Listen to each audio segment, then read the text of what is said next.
أعوذ بالله من الشيطان الرجيم.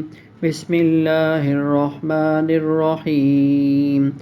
فلا أقسم بمواقع النجوم وإنه لقسم لو تعلمون عظيم.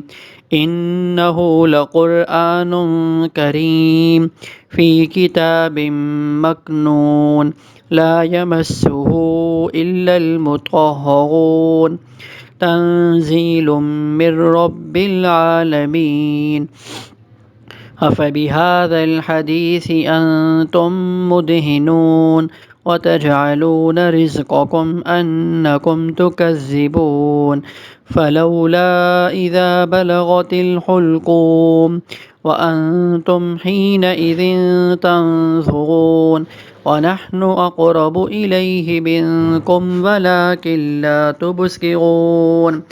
فلولا إن كنتم غير مدينين ترجعونها إن كنتم صادقين.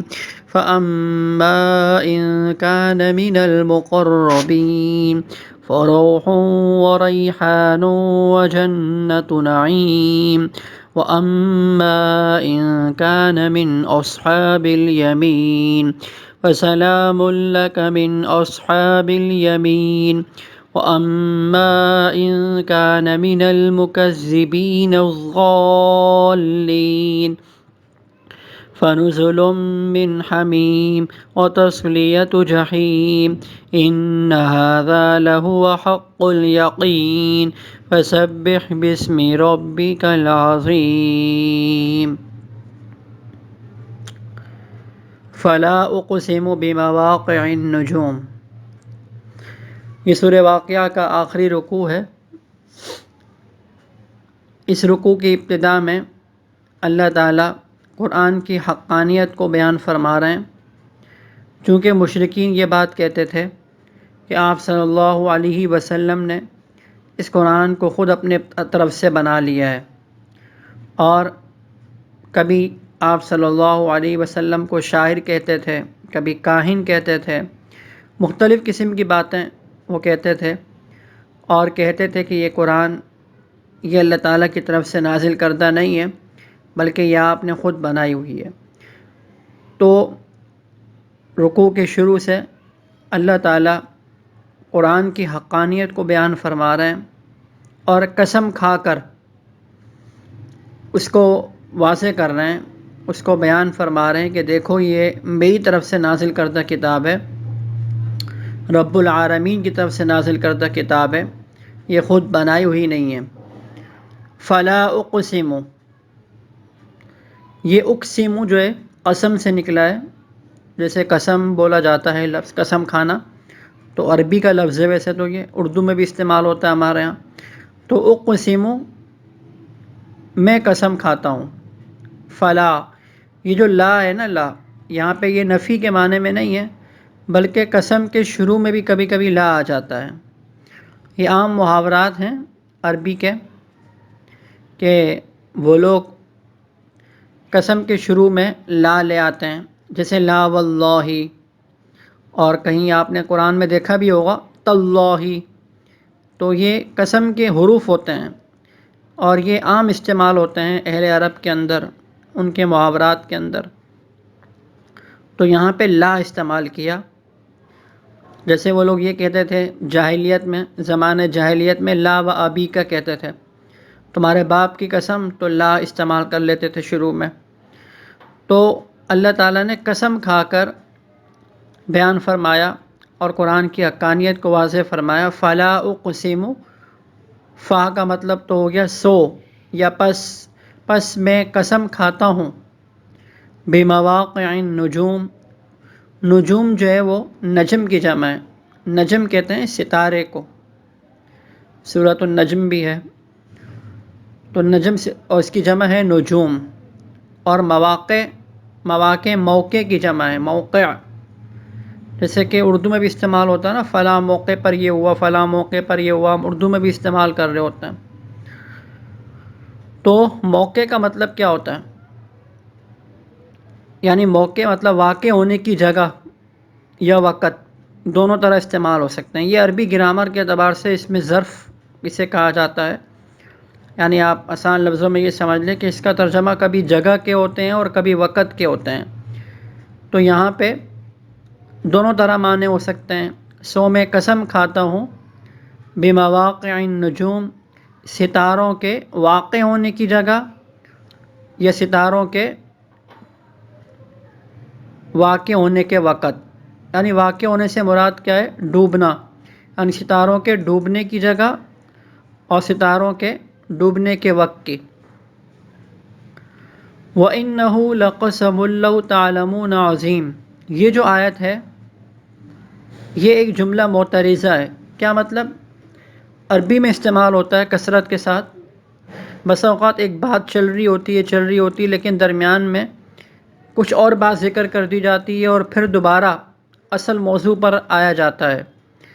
تو یہاں پہ بات چل رہی تھی، اللہ تعالیٰ قسم کھا رہے تھے، قسم کھائے، جواب قسم کیا تھا، یعنی کس چیز کی قسم کھا رہے تھے وہ آگے آ رہا تھا۔ درمیان میں یہ اللہ تعالیٰ نے ارشاد فرمایا وَإِنَّهُ لَقَسَمٌ لَّوْ تَعْلَمُونَ عَظِيمٌ، یعنی جملوں کے درمیان ایک جملہ لے کر آ گئے الگ سے اور یہ بتایا کہ یہ جو قسم ہے نا یہ بہت بڑی قسم ہے۔ وَإِنَّهُ لَقَسَمٌ، اور بے شک، اِنَّا مطلب بے شک ہوتا ہے اور ہو کا مطلب یعنی وہ اشارے کے لیے آتا ہے، ضمیر ہے، اور بے شک وہ لقسم، یہ لام آ گیا نا، لام تاکید کے لیے آ گیا، یعنی بڑی قسم، اور یقیناً یعنی پکی بات ہے، یہ لام تاکید کے لیے، اور بے شک یہ ضرور بضرور قسم ہے، لو تعلمون، لو مطلب ہوتا ہے اگر، تعلمون تم جانتے، عظیم، عظیم مطلب بڑا، یعنی بڑی قسم ہے، یہ بڑی کا تعلق قسم سے ہے، اور بے شک یہ بڑی قسم ہے، لو تعلمون اگر تم علم رکھتے، تم جانتے، تو یہ بڑی قسم ہے۔ یعنی بڑی قسم اس معنی میں کہ اگر غور کیا جائے تو انسان ذرا غور کرے کہ کس طرح تارے آتے ہیں پھر ڈوب جاتے ہیں، یعنی ان کا جو نظام ہے نا یہ بڑا مستحکم ہے، بڑا مضبوط نظام ہے ان کا، کہ روزانہ کا سلسلہ ہے، کبھی کس جگہ کبھی کس جگہ یہ نکلتے ہیں اور پھر غروب ہو جاتے ہیں، اپنے خاص مقام پر چلے جاتے ہیں۔ تو ان کا جو نظام ہے یہ بڑا مستحکم نظام ہے اور کوئی اس میں خلل نہیں ڈال سکتا، یہ قدرت کا نظام ہے۔ تو اللہ تعالیٰ فرما رہے ہیں کہ جس طرح یہ غور کرنے کی بات ہے کہ یہ بڑی قسم ہے اگر تم علم رکھتے ہو، جانتے ہو، تو یہ جو اللہ تعالیٰ کا کلام ہے نا یہ بھی نہایت مستحکم ہے، یہ بھی نہایت پکا ہے، محکم ہے، اور ایک ناقابل شکست نظام کے تحت آپ صلی اللہ علیہ وسلم پر نازل کیا گیا ہے۔ تو اس طریقے سے اللہ تعالیٰ نے قرآن کی حقانیت کو واضح فرما رہا ہے۔ وَإِنَّهُ، اور بے شک یہ، لَقَسَمٌ، ضرور بضرور قسم ہے، لو اگر تم تعلمون جانتے، عظیم بڑی، یعنی یہ بڑی قسم ہے۔ اِنَّهُ لَقُرْآنٌ کریم، کون سی قسم؟ آگے اس کو بتایا جا رہا ہے، یعنی قسم کھا کے کیا بات کی جا رہی ہے، وہ یہ ہے کہ اِنَّهُ لَقُرْآنٌ کریم، بے شک یہ، لقرآن کریم، قرآن ہے کریم۔ کریم کا کیا مطلب ہوتا ہے؟ باوقار، عزت والا، باوقار کا مطلب یہی ہوتا ہے۔ بے شک یہ قرآن ہے کریم، باوقار، فی کتاب مکنون، فی کتاب مکنون، کتاب کا مطلب تو کتاب ہے، فی کا مطلب میں ہوتا ہے، مکنون کا مطلب جیسے پیچھے بھی آیا تھا مکنون، مکنون کا مطلب ہوتا ہے چھپی ہوئی، یعنی محفوظ، محفوظ کتاب میں ہے۔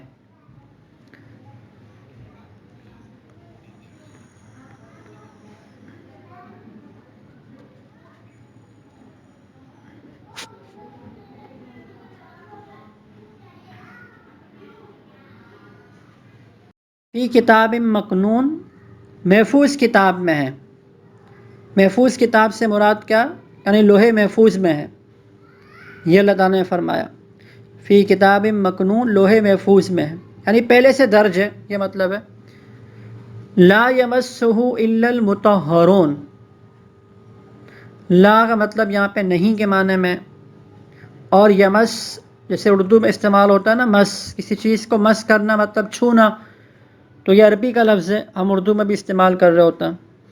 تو یہ یمسو مطلب چھونا، نہیں چھو سکتے ہو اس کو، یعنی قرآن کو نہیں چھو سکتے یا نہیں چھوتے، الا مطلب ہوتا ہے مگر، المطہرون، مطہر کسے کہتے ہیں؟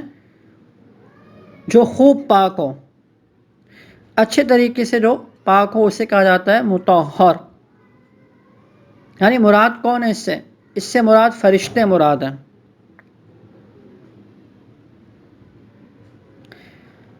کافروں کے اشکال کا جواب دیا جا رہا ہے نا، کافر لوگ کہتے تھے نا کہ بھئی ہم کیسے مان لیں کہ یہ اللہ کی کتاب ہے اور یہ بغیر کسی کمی زیادتی کے اپنی اصلی صورت میں ہمارے پاس پہنچ رہا ہے، اور اس میں کسی شیطان نے کوئی تبدیلی نہیں کی، کوئی تصرف نہیں کیا۔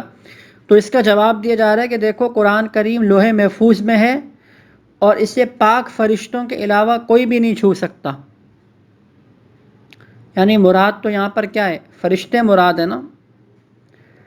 تو مفسرین نے فرمایا کہ جس طرح وہاں یعنی لوح محفوظ کے اندر اس کو فرشتے ہی چھو سکتے ہیں جو پاک ہیں، اس طرح دنیا میں بھی انہی لوگوں کو چھونا چاہیے، دنیا میں بھی انہی لوگوں کو چھونا چاہیے جو خوب پاک ہوں، یعنی پاک حالت کے اندر ہوں۔ اسی وجہ سے دیکھیے احادیث سے معلوم ہوتا ہے نا کہ بغیر وضو کے قرآن کو نہیں چھوا جا سکتا، بغیر وضو کے قرآن کو چھونا کیا ہے؟ یہ ممنوع ہے، منع کیا گیا۔ تو لا یمسہ الا المطہرون، نہیں چھوتے اس کو مگر مطہرون، جو خوب پاک ہیں۔ یعنی کون مراد ہے اس سے؟ فرشتے۔ تنزیل من رب العالمین، تنزیل مطلب اتارا ہوا ہے، تنزیل اتارا ہوا ہے، من رب العالمین، رب العالمین کی طرف سے۔ من کا مطلب کیا ہوتا ہے؟ سے، طرف، یہ مطلب ہوتا ہے۔ تنزیل اتارا ہوا ہے رب العالمین کی طرف سے۔ افبہذا الحدیث انتم مدہنون، افا، یہ جو حمزہ ہے یہ سوال کے لیے بھی آتا ہے، کیا؟ یعنی اللہ تعالیٰ فرما رہے ہیں، دیکھو اس آیت سے کیا ہے سمجھ لیں، یعنی قرآن کی حقانیت قسم کھا کے بیان کی کہ دیکھو یہ لوح محفوظ کے اندر ہیں، اس کو فرشتے چھوتے ہیں جو کہ پاک ہیں، باوقار قرآن ہے، رب العالمین کی طرف سے نازل کردہ ہے۔ آگے اللہ تعالیٰ فرما رہے ہیں کہ دیکھو جب یہ بات ثابت ہو گئی ہے تو کیا تم لوگ پھر بھی اس کلام میں سستی کرتے ہو، یعنی اس کو سچ نہیں مانتے ہو اور صرف مداہنت سے کام نہیں لیتے ہو، یعنی سستی سے کام نہیں لیتے، بلکہ کیا ہے؟ تم نے جھٹلانا گویا اپنی غذا بنا رکھا ہے، تمہارا کام ہی یہی ہے، تمہارا کام یہی ہے کہ تم نے اس کو جھٹلانا، گویا تم نے اس کو غذا بنا رکھا ہے کہ ہم جھٹلائیں گے۔ تو اس کو دیکھیں آیتوں کے اندر اللہ تعالیٰ فرما رہے ہیں، دو آیتوں میں، افبہذا الحدیث، افا یہ حمزہ ہے، سوال کے لیے آتا ہے، یعنی کیا؟ فا بھی آ گیا، فا کا مطلب ہوتا ہے پس، سو، پھر، اس طرح کے معنی ہوتے ہیں۔ افبہذا الحدیث، کیا بس بہذا الحدیث، یعنی اس بات میں، حدیث کہتے ہیں نا بات کو، انتم مدہنون، انتم مطلب تم سب، مدہنون سستی کرتے ہو، تم اس بات میں سستی کرتے ہو، مطلب اس کو سچ نہیں مانتے ہو، یہ مطلب ہے سستی کرنے کا۔ افبہذا الحدیث، کیا پس اس بات کو، تم مدہنون اس بات میں سستی کرتے ہو، وَتَجْعَلُونَ رِزْقَكُمْ أَنَّكُمْ تُكَذِّبُونَ، اور تم بناتے ہو، تجعلون مطلب کیا ہوتا ہے؟ بنانا. اور تم بناتے ہو رزقکم، اپنا رزق یعنی اپنی غذا. انکم تکذبون، بے شک تم جھٹلاتے ہو. اور تم بناتے ہو اپنا رزق کہ بے شک تم جھٹلاتے ہو. یعنی تم نے اپنی روزی روٹی اس کو بنا رکھا ہے کہ تم اس کو جھٹلا رہے ہو.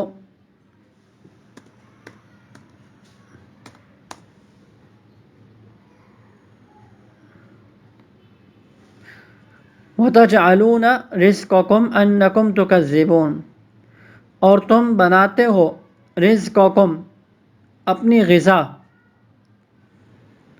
انکم، بے شک تم، تکذبون، جھٹلاتے ہو. یعنی تم نے اپنی غذا بنا رکھا ہے اس کو. فلولا اذا بلغت الحلقوم وانتم حینئذ تنظرون، یہ جو آیتیں ہیں نا، یہ بہت ساری آیتیں ہیں، 7-8 آیتیں. ان آیتوں کے اندر اللہ تعالیٰ کیا فرما رہے ہیں؟ فلولا اذا بلغت الحلقوم سے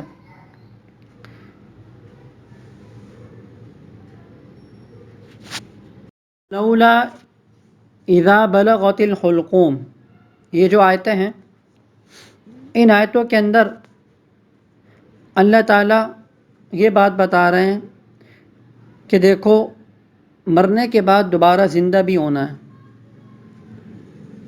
یعنی کافر لوگ جو ہے نا قرآن کریم کا انکار کرتے تھے نا، ایمان نہیں لاتے تھے یہ لوگ. اس کے ایک بڑی وجہ یہ بھی تھی، اس کا ایک بڑا دعویٰ ان کا یہ بھی تھا کہ ہم مرنے کے بعد نا دوبارہ زندہ نہیں ہوں گے. جیسے قرآن کی اور آیتوں کے اندر بھی واضح کیا گیا ہے. وہ کہتے ہیں جب ہم ہڈیاں ہو جائیں گے، ٹکڑے ٹکڑے ہو جائیں گے، دوبارہ کیسے زندہ ہوں گے؟ تو اللہ تعالیٰ نے جو نا ان آیتوں کے اندر، یہ 7-8 آیتیں ہیں، ان آیتوں کے اندر اللہ تعالیٰ ایک مثال کے ذریعے سے، یعنی ایسی مثال جو کہ واقعی حقیقی مثال ہے، پیش آتی ہے، اس کے ذریعے سے سمجھا رہے ہیں کہ دیکھو مرنے کے بعد دوبارہ زندہ بھی ہونا ہے. وہ یہ کہ جب آدمی پر موت کا وقت آتا ہے نا، موت کا وقت، جب نزع کی حالت ہوتی ہے، سارے اس کے رشتہ دار، دوست، گھر والے اس کے قریب ہوتے ہیں. ہر آدمی کوشش کرتا ہے کہ وہ کسی طرح بچ جائے، لیکن موت آ جاتی ہے اور سب دیکھتے رہ جاتے ہیں. تو پھر اللہ تعالیٰ بتا رہے ہیں کہ دیکھو اگر تم یہ کہتے ہو کہ مرنے کے بعد دوبارہ زندہ نہیں ہونا ہے، دوبارہ حساب و کتاب نہیں ہونا ہے، تو پھر ہر انسان موت کے منہ میں جا رہا کیوں ہے؟ ہر انسان موت کے منہ میں کیوں جا رہا ہے؟ اور تم اس کو موت سے بچانے میں اتنے بے بس کیوں نظر آ رہے ہو؟ کیوں نہیں بچا سکتے ہو؟ بچا لو نا. تو اللہ تعالیٰ بتا رہے ہیں کہ دیکھو دنیا میں جس طرح یہ زندگی کا ایک نظام ہے اور موت کا نظام ہے، یہ خود اس بات کی دلیل ہے کہ موت اور زندگی کو بنانے والے نے، یعنی اللہ تعالیٰ نے بنایا اس لیے ہے کہ اس کو ایک خاص وقت تک زندگی دے کر اس کے بعد اس کا حساب لیا جائے کہ اس نے اس مہلت سے کیا فائدہ اٹھایا، یہ جو مہلت تھی اس سے کیا فائدہ اٹھایا. تو اس طریقے سے اللہ تعالیٰ نے ان کا جو دعویٰ تھا اس کو رد کیا ہے ان کچھ آیتوں کے اندر. فلولا اذا بلغت الحلقوم، فلولا بس کیوں نہیں، کیوں نہیں، یعنی ایسا کیوں نہیں ہوتا؟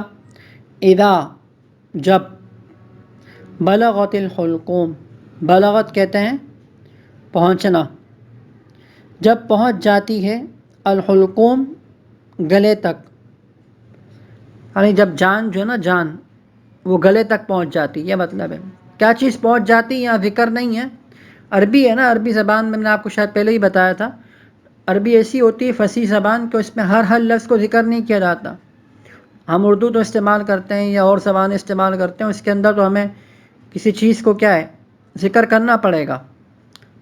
اب ہم اگر یہ بات کہیں نا کہ مثلاً اگر ہم اردو کے اندر اگر یہ بات کوئی آدمی یہ جملہ بولے باتوں میں کہ بھائی جب پہنچ جاتی ہے حلق تک، جب پہنچ جاتی ہے گلے تک، تو ہم سے پوچھیں گے لوگ کہ بھائی کیا بول رہے ہو، کیا چیز پہنچ جاتی ہے، سمجھ میں نہیں آئے گی. لیکن یہ عربی ہے. عربی میں جب بلغت لفظ آیا نا اور بلغت کے بعد حلقوم آیا تو یہ خود بتا رہا ہے کہ یہاں پہ جو ہے وہ جان کے معنی ہے. ہر چیز ذکر نہیں ہوتی، یعنی کہ ایسی بہت ساری آیتیں ہیں. تو جب پہنچ جاتی ہے گلے تک، کیا چیز مطلب وہی ہے، یعنی جان.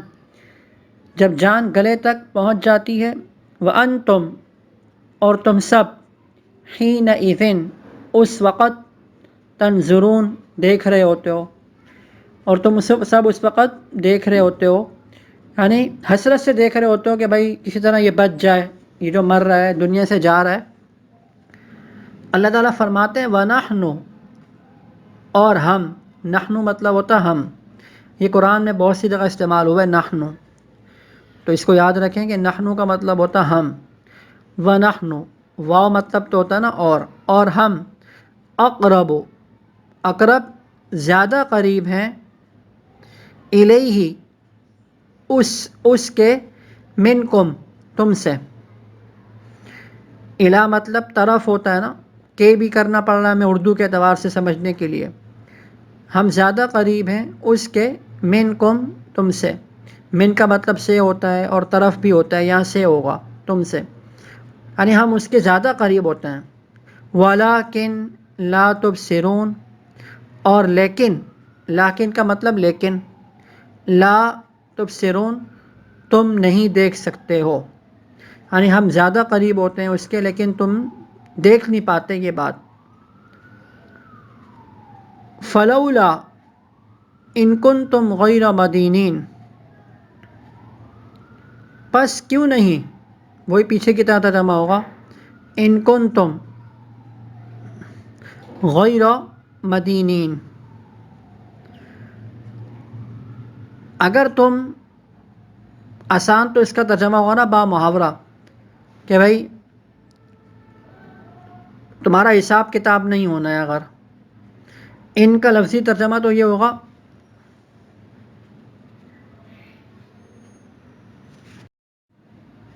جی، فلولا کیا ہے، ان کنتم، فلولا ان کنتم غیر مدینین، فلولا یعنی پھر کیوں نہیں، ان کنتم اگر تم ہو، غیر مدینین یعنی کسی حکم میں نہیں ہو، یعنی مطلب یہ کہ تمہارا کوئی حساب کتاب ہونے والا نہیں ہے. اگر یہ مطلب ہے مدینین، اگر تمہارا حساب کتاب نہیں ہونے والا، یعنی اگر تم یہ سمجھتے ہو، فلولا پھر کیوں نہیں، ان کنتم غیر مدینین تمہارا حساب کتاب نہیں ہونے والا، ترجعونہا تم لوٹا سکتے ہو اس کو، یعنی کیوں نہیں لٹا سکتے اس کو، ان کنتم اگر تم ہو صادقین سچے، یعنی تم اس جان کو واپس لے آؤ نا اگر تم سچے ہو، لیکن تم نہیں لا سکتے ہو.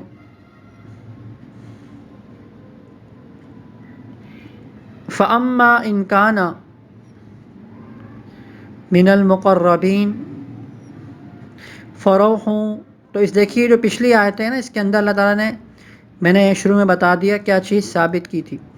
فَأَمَّا إِنْ كَانَ مِنَ الْمُقَرَّبِينَ فَرَوْحٌ وَرَيْحَانٌ وَجَنَّةُ نَعِيمٍ. یہ جو آیت ہے نا فَأَمَّا إِنْ كَانَ، یہ آیت کی، یہ سورت کی آخری آیتیں ہیں.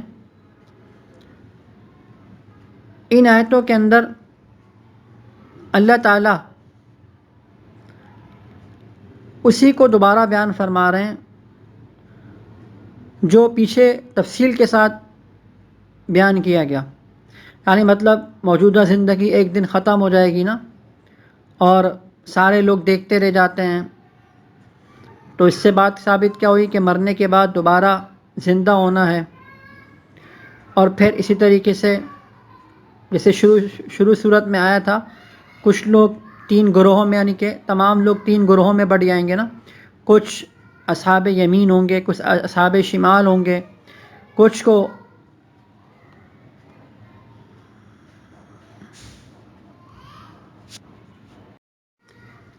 یعنی کچھ کو اعمال نامہ دائیں ہاتھ میں ملے گا، کچھ کو بائیں ہاتھ میں ملے گا. پیچھے یہ ساری بات تفصیل کے ساتھ ذکر ہوئی شروع صورت میں. یہ جو آیت ہے نا فَأَمَّا إِن كَانَ مِنَ الْمُقَرَّبِينَ، اس آیت میں دوبارہ مختصراً بیان فرمایا جا رہا ہے کہ دیکھو جب مر جائے گا نا آدمی تو مرنے کے بعد اگر مقربین میں سے ہوگا، یعنی جو سابقین لوگ ہیں نا، جیسے پیچھے تفصیل گزری ہے، تو پھر تو راحت ہی راحت ہے. اور اگر وہ ایسے لوگوں میں سے ہیں جن کو اعمال نامہ دائیں ہاتھ میں ملے گا تب بھی صحیح ہے، اچھی بات ہے، وہ بھی کامیاب ہیں. اور اگر وہ ایسے لوگوں میں سے ہوگا جن کو اعمال نامہ بائیں ہاتھ میں ملے گا تو وہ لوگ ناکام ہیں، ان کا ٹھکانہ جہنم ہے. تو اسی کو مختصراً یہاں پہ ذکر کیا جا رہا ہے جو پیچھے تفصیل کے ساتھ بیان ہوا.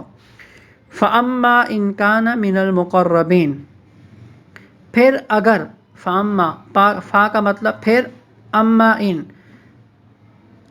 ان كَانَ مِنَ الْمُقَرَّبِينَ، اگر وہ ہو مقربین میں سے، یعنی مرنے والا جو ہے وہ اللہ کے مقرب بندوں میں سے ہو، یعنی جن کا ذکر پیچھے ہوا سابقین میں سے ہو. فروح، تو روحن کا مطلب ہوتا ہے آرام. ریحان اور خوشبو ہے، یعنی وہ آرام سے ہوگا، مزے سے ہوگا اور خوشبوؤں میں ہوگا، یہ مطلب ہے. ریحان خوشبو کو کہتے ہیں. وجنت نعیم، اور نعمتوں کے باغ میں ہوگا، وہ نعمتوں کے باغ میں ہوگا اگر وہ مقربین میں سے ہوگا تو. وَأَمَّا إِن كَانَ مِنْ أَصْحَابِ الْيَمِينَ، اور اگر وہ ہوگا من اصحاب الیمین، یعنی دائیں ہاتھ والوں میں سے، یعنی جن کو اعمال نامہ دائیں ہاتھ میں دیا جائے گا جیسے پیچھے گزرا. فَسَلَامٌ لَكَ، تو سلامتی ہے، لَكَ تمہارے لیے، من اصحاب الیمین کہ تم دائیں ہاتھ والوں میں سے ہو، یہ مطلب ہے. یعنی دائیں ہاتھ والے جو لوگ ہوں گے وہ بھی کیا ہوگی، وہ بھی کامیاب ہوں گے. جن کو اعمال نامہ دائیں ہاتھ میں دیا جائے گا وہ بھی ناکام نہیں ہیں. ہاں مقربین سے ان کا درجہ کم ہوگا. فَسَلَامٌ لَكَ، پس سلامتی ہے تمہارے لیے، من اصحاب الیمین کہ اصحاب یمین میں سے ہو، یعنی تم اصحاب یمین میں سے ہو، تمہارے لیے سلامتی ہی سلامتی ہے. وَأَمَّا إِن كَانَ مِنَ الْمُكَذِّبِينَ الضَّالِّينَ، اور اگر وہ ہوگا من المکذبین جھٹلانے والوں میں سے، ضالین گمراہوں میں سے، یعنی جو گمراہ لوگ ہیں ان میں سے ہوگا. فنزل، یہ تیسرے گروہ کا ذکر ہو گیا یہاں پہ. فنزل من حمیم، فنزل فا کا مطلب تو ہو گیا تو، نزل مہمانی ہے، نزل مہمانی کو کہتے ہیں. من حمیم کھولتے ہوئے پانی کی، یعنی کھولتے ہوئے پانی کی پھر مہمانی ہوگی. وتصلیۃ جحیم، اور تسلیہ داخلے کو کہتے ہیں تسلیہ. جحیم جہنم، اور جہنم کا داخلہ ہوگا. یعنی اگر وہ مرنے والا کس میں سے ہوگا، مکذبین میں سے ہوگا، گمراہ لوگوں میں سے ہوگا، تو پھر اس کی مہمانی کھولتے ہوئے پانی سے ہوگی اور جہنم کا داخلہ بھی ہوگا. یہ تیسرا گروہ کا ذکر ہو گیا. یعنی اسی کو نا جو پیچھے تفصیل سے ذکر ہوا تھا شروع صورت میں، یاد ہوگا. والسابقون السابقون اولئک المقربون، یہ آیتیں آئی تھی. ثلۃ من الاولین، 3 گروہ کا ذکر ہوا تھا نا، تو اسی کو دوبارہ مختصراً بیان کیا گیا. پیچھے جو تفصیل سے بیان کیا تھا نا کہ جو سابقین ہیں ان کے لیے کیا کیا انعامات ہوں گے جنت میں، جو ان کے لیے ہوگا اس کو بڑی تفصیل سے بیان کیا گیا تھا. اور جو جہنمی ہیں ان کے لیے کیا کیا عذاب ہوں گے اس کو بڑی تفصیل سے بیان کیا گیا تھا. یہاں مختصراً بیان کیا گیا اسی کو. ان ھذا لہو حق الیقین، بے شک یہ لہو حق الیقین، لہو کو خاص ترجمہ الگ سے ہم کریں گے نہیں، یعنی مطلب یہ ہو جائے گا لہو حق الیقین، یعنی بے شک یہ یقینی بات ہے، یعنی بڑی یقینی بات ہے، پکی بات ہے. یعنی کیا چیز؟ یعنی یہ جو پیچھے ذکر ہوئی نا جزا اور سزا، یہ بالکل حق ہے اور بالکل یقینی بات ہے، اس میں کوئی شک و شبے کی گنجائش نہیں ہے. ان بھی استعمال کیا اللہ تعالیٰ نے، بے شک کا مطلب ہوتا ہے، اور لہوا لام بھی لے کر آئے تاکید کے لیے، یعنی بالکل یقینی ہے یہ بات. اور حق کا لفظ بھی خود بتا رہا ہے اس کو، اور پھر یقین کا لفظ بھی لے کر آئے، یعنی بہت زیادہ تاکید ہو گئی نا اس میں. یعنی اس میں کوئی شک نہیں ہے، بالکل صحیح معنی میں یہ بات بالکل کیا یقینی بات ہے. جیسے اردو میں ہم جتنا اس کو مضبوط کرنا چاہیں نا، مطلب مختلف جملے استعمال کرتے ہیں کسی بات کو اگر وہ یقینی طور پہ ثابت کرنے کے لیے. تو یہاں بھی دیکھیے اللہ تعالیٰ نے ان استعمال فرمایا، پھر ہوا کے اوپر لام استعمال فرمایا، پھر حق کا لفظ لے کر آئے، اور پھر یقین کا لفظ بھی لے کر آئے. تو مطلب کیا ہے کہ اس میں کوئی شک نہیں کہ بالکل صحیح معنی میں یہی یقینی بات ہے. یہ مطلب فسبح بسم ربک العظیم، پس تسبیح کیجئے. یعنی آپ صلی اللہ علیہ وسلم کو خطاب ہے آخری آیت میں کہ آپ جو ہے نا اپنے رب کی تسبیح پڑھتے رہیے. کون سی تسبیح؟ نماز کی تسبیحات وہ بھی اس میں آ جاتی ہیں، اور نماز کے علاوہ جو تسبیحات ہیں مطلب وہ بھی اس میں شامل ہو جاتی ہیں. اور خود جو نماز ہے نا، نماز اس کو بھی بعض مرتبہ تسبیح سے تعبیر کیا جاتا ہے. تو اس سے معلوم ہو رہا ہے کہ جب بعض مرتبہ خود نماز کو بھی تسبیح سے تعبیر کیا جاتا ہے تو مطلب اس سے معلوم ہوا کہ نماز کا اہتمام بھی ہونا چاہیے. یعنی حکم دیا رہا ہے کہ آپ نماز پڑھیے، یعنی خود نماز کو بھی تسبیح کے دیا جاتا ہے نا، تو نماز کے اہتمام کا حکم بھی اس سے ثابت ہو رہا ہے. فسبح بسم ربک العظیم، پس تسبیح کیجیے بسم ربک، اپنے رب کے نام لے کر. اسم کہتے ہیں نا نام کو، یہ آیت تو پیچھے بھی گزری تھی. العظیم جو عظیم ہے، اپنے رب جو کہ کیا ہے، عظیم ہے، بڑا ہے، اس کے نام کی تسبیح بیان کیجیے. الحمدللہ ہماری سورہ واقعہ جو ہے وہ آج ختم ہو گئی، اور الحمدللہ اس میں جو ہے بہت ساری چیزیں جو ہے وہ سامنے آئی، مختلف قسم کے باتیں جو ہے وہ سیکھنے کو ملی، اور جو اس میں اللہ تعالی ہمیں عمل کی بھی توفیق عطا فرمائے. سورہ واقعہ کے بعد جیسے بعض ساتھیوں کا یہ کہنا تھا کہ کچھ قرآن کی تاریخ پر بھی روشنی ڈالی جائے، یعنی کہ ایک مختصر سی نشست ہو